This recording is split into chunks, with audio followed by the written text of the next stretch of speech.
সনাতনী প্রতিবাদী সাধু চিন্ময় কৃষ্ণ দাসের গ্রেপ্তারির পর এমনিতেই উত্তাল পরিস্থিতি বাংলাদেশে। এই পরিস্থিতির আঁচ এসে পড়েছে ভারতেও। এই পরিস্থিতিতে রাজ্যের জেলাগুলি থেকে জঙ্গি সন্দেহে গ্রেপ্তার হয়েছে একের পর এক বাংলাদেশি নাগরিক। সূত্রের খবর, গোপনে নাশকতার ছক কষতে বাংলার বিভিন্ন জেলায় গোপন আস্তানা গেড়েছে বাংলাদেশি জঙ্গিরা। এর মধ্যে মুর্শিদাবাদ থেকে ধৃত বাংলাদেশি নাগরিকের বিষয়টি নিয়ে কপালে চিন্তার ভাঁজ চওড়া হয়েছে প্রশাসনের। অন্যদিকে টাকার বিনিময়ে সীমান্ত দিয়ে এদেশের লোক ঢোকাচ্ছে খোদ এদেশের দালালরাই। মোটা টাকার বিনিময়ে তৈরি করে দেওয়া হচ্ছে ফেক আধার কার্ড, প্যান কার্ড, পাসপোর্ট। এবার বছরের প্রথম দিনেই দুজন সন্দেহভাজন বাংলাদেশি মহিলা পুলিশের জালে ধরা পড়ল। তাদের ঘোরাঘুরি করতে দেখে পুলিশের সন্দেহ হয়। তাদের পাকড়াও করতেই সামনে আসে তাদের পরিচয়। জানা যায় তাদের বাড়ি বাংলাদেশে।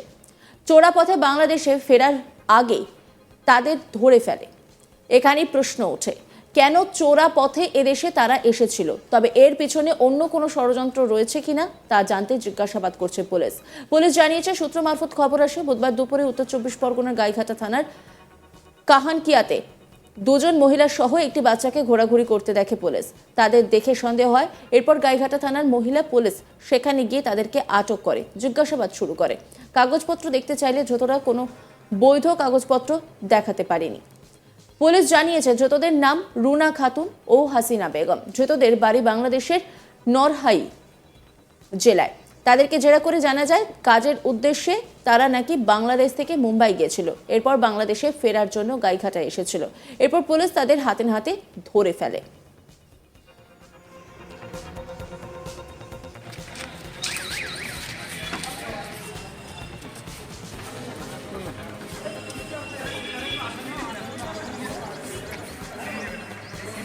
কি হয়েছে সিদ্ধি, কি হয়েছে?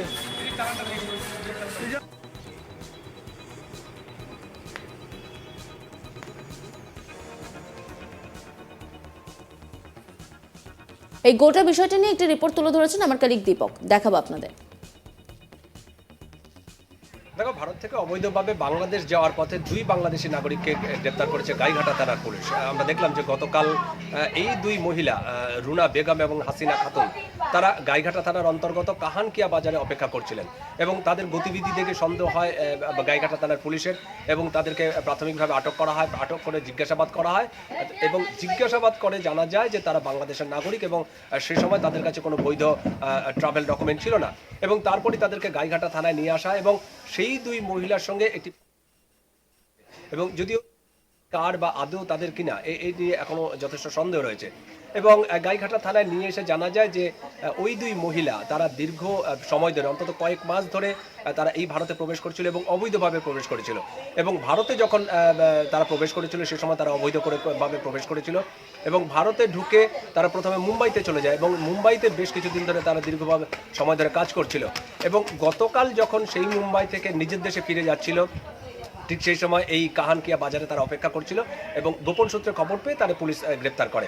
এবং পরবর্তীতে আমরা দেখলাম যে তাদেরকে বনগাঁ যে মহকুমা আদালত সেখানে তোলা হয় এবং পুলিশি হেফাজতে নির্দেশ দিয়েছে।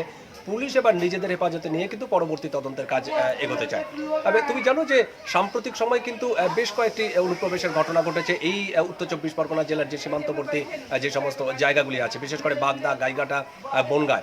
এবং তুমি জানো যে গত যে 5 আগস্ট শেখ হাসিনার যে ভারতে চলে আসা, মানে বাংলাদেশ পরিত্যাগ এবং সেখানকার যে রাজনৈতিক পট পরিবর্তন হয়েছে, তারপর থেকে কিন্তু অনুপ্রবেশের সংখ্যা একের পর এক ঘটে চলেছে। এবং বিশেষ করে সীমান্তবর্তী যে সমস্ত জেলাগুলি আছে বা যে সমস্ত জায়গাগুলি দিয়েছে, এবং পশ্চিমবঙ্গ তার মধ্যে অন্যতম। তুমি এটিও জানো যে এই যে অনুপ্রবেশ ইস্যুতে কেন্দ্র করে সাম্প্রতিক কিন্তু একটা তরজা শুরু হয়েছে। আমরা গতকালকেও দেখেছি যে মুখ্যমন্ত্রী মমতা ব্যানার্জি তিনি নবান্নের সংবাদ সম্মেলন করেন এবং সেই নবান্ন সংবাদ সম্মেলন করে বিএসএফকে পাশাপাশি কেন্দ্রীয় সরকারকে নিষেধা করেছেন। এবং বিএসএফের বিরুদ্ধে তার সরাসরি অভিযোগ ছিল যে বিএসএফ জোর করে লোক ঢোকাচ্ছে, এই লোক আবার সেই দেশে ফেরত চলে যাচ্ছে। সাম্প্রতিক যে পশ্চিমবঙ্গের যে অবস্থা, সেই অবস্থার মানে অশান্ত করার একটা চেষ্টা করছে বিএসএফ এবং এর পিছনে কেন্দ্রীয় সরকারের একটা ব্লু প্রিন্টও রয়েছে, এরকমও মারাত্মক অভিযোগ করেছেন। এবং তিনি সরাসরি বলেছেন যে এরকম যদি ঘটনা চলতে থাকে আমরা তার প্রতিবাদ করব। শুধু তাই নয়, কেন্দ্রীয় সরকারকে কড়া চিঠিও দেবে, এরকমও প্রচ্ছন্ন স্পষ্ট বার্তা দিয়েছেন মুখ্যমন্ত্রী মমতা ব্যানার্জি। শুধু মমতা ব্যানার্জি নয়, আমরা দেখেছি যে অভিষেক ব্যানার্জি তৃণমূলের সাংসদ গতকালকে ডায়মন্ড হারবারে ছিল, সেখান থেকেও কিন্তু একই সুরে কেন্দ্রীয় সরকারকে নিশানা করতে দেখা যায়, বিএসএফকে নিশানা করতে দেখা যায়, এবং তারও অভিযোগ ছিল যে বিএসএফ জোর করে লোক ঢুকিয়ে এ রাজ্যকে অশান্ত করার চেষ্টা করছে এবং এটা কিছুতেই বরদাস্ত করা হবে না। এবং তুমি এটিও জানো যে ওই অভিষেককে বলতে শোনা গিয়েছে যে বাংলাদেশে যে পরিস্থিতি হয়েছে সেই পরিস্থিতি নিয়ে কিন্তু 56 ইঞ্চি বুকের যে ছাতি মোদি, সেই মোদি সরকার কিচ্ছু করছে না, নীরব রয়েছে। এবং কেন নীরব রয়েছে সেই বিষয়টিও তিনি তুলেছেন। এবং মুখ্যমন্ত্রী এবং অভিষেক ব্যানার্জি তাদের এই যে মন্তব্য অনুপ্রবেশকে ঘিরে, সেই মন্তব্যের পরিপ্রেক্ষিতে কিন্তু কেন্দ্রীয় সরকারকে আমরা দেখেছি যে কেন্দ্রীয় সরকারের একজন দায়িত্বপূর্ণ মন্ত্রী গিরিরাজ সিং, বস্ত্রমন্ত্রী, তিনি কিন্তু গতকাল ব্যারাকপুরে ছিলেন এবং সেই ব্যারাকপুরের অনুষ্ঠান থেকে কিন্তু এই দুজনকে অর্থাৎ মুখ্যমন্ত্রী এবং অভিষেক ব্যানার্জি তাকে নিশানা করতে দেখা যায়। এবং তিনি সরাসরি বলেছেন বিএসএফের ঘাড়ে দোষ চাপিয়ে লাভ নেই, কারণ এই মুখ্যমন্ত্রীর যে সরকার, সেই সরকারই কিন্তু অনুপ্রবেশকারীদের আশ্রয় দিচ্ছে, অনুপ্রবেশকারীদের লাল গালিচা পেতে অর্থাৎ রেড কার্ড পেতে তাদেরকে স্বাগত জানাচ্ছে এবং কেবলমাত্র ভোট ব্যাংকের স্বার্থে করছে। সুতরাং তার এরকম অভিযোগ করা কোনোভাবেই সাজে না এবং মুখ্যমন্ত্রীর গোটা দেশের কাছে, গোটা রাজ্যবাসীর কাছে ক্ষমা চাওয়া উচিত যে তিনি এরকম ধরনের মন্তব্য করছেন, তিনি কেন্দ্রীয় সরকারের ঘাড়ে দোষ চাপাচ্ছেন, বিএসএফের ঘাড়ে দোষ চাপাচ্ছেন। সুতরাং অনুপ্রবেশ এই ইস্যুকে কেন্দ্র করে কিন্তু সাম্প্রতিক সময় যথেষ্ট এই আলোচিত এই বিষয়টি নিয়ে যথেষ্ট জলঘোলা হয়েছে এবং আমরা দেখলাম যে গতকালও কিন্তু এই অনুপ্রবেশ ইস্যুতে কিন্তু কেন্দ্র এবং রাজ্যের মধ্যে একটা দ্বৈরথ সৃষ্টি হয়েছে। দেখো, ভারত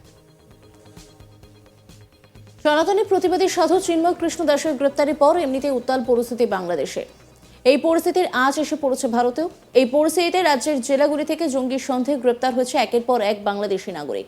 সূত্রের খবর, গোপনে নাশকতার ছক কষতে বাংলার বিভিন্ন জেলায় গোপন আস্তানা গেড়েছে বাংলাদেশি জঙ্গিরা। এর মধ্যে মুর্শিদাবাদ থেকে ধৃত বাংলাদেশি নাগরিকের বিষয়টি নিয়ে কপালে চিন্তার ভাঁজ চওড়া হচ্ছে প্রশাসনের। অন্যদিকে টাকার বিনিময়ে সীমান্ত দিয়ে এদেশের লোক ঢোকাচ্ছে খোদ এদেশের দালালরাই। মোটা টাকার বিনিময়ে তৈরি করে দেওয়া হচ্ছে ফেক আধার কার্ড, প্যান কার্ড, পাসপোর্ট। এবার বছরের প্রথম দিনই দুজন সন্দেহভাজন বাংলাদেশি মহিলা পুলিশের জালে ধরা পড়ল। তাদের ঘোরাঘুরি করতে দেখেই পুলিশের সন্দেহ হয়। তাদের পাকড়াও করতেই সামনে আসে তাদের পরিচয়। জানা যায় তাদের বাড়ি বাংলাদেশে। চোরাপথে বাংলাদেশে ফেরার আগে তাদের ধরে ফেলে। এখানেই ওঠে প্রশ্ন, কেন চোরাপথে এদেশে তারা এসেছিল? তবে এর পিছনে কোনো ষড়যন্ত্র রয়েছে নাকি তা নিয়েও কিন্তু রীতিমতো জিজ্ঞাসাবাদ করছে পুলিশ জানিয়েছে। সূত্র মারফত খবর আসে, বুধবার দুপুরে উত্তর 24 পরগনার গাইঘাটা থানার কাহানকিয়াতে দুজন মহিলা সহ একটি বাচ্চাকে ঘোরাঘুরি করতে দেখে পুলিশ। তাদের দেখে সন্দেহ হয়। এরপর গাইঘাটা থানার মহিলা পুলিশ সেখানে গিয়ে তাদেরকে আটক করে জিজ্ঞাসাবাদ শুরু করে। কাগজপত্র দেখতে চাইলে ধৃতরা কোনো বৈধ কাগজপত্র দেখাতে পারেনি।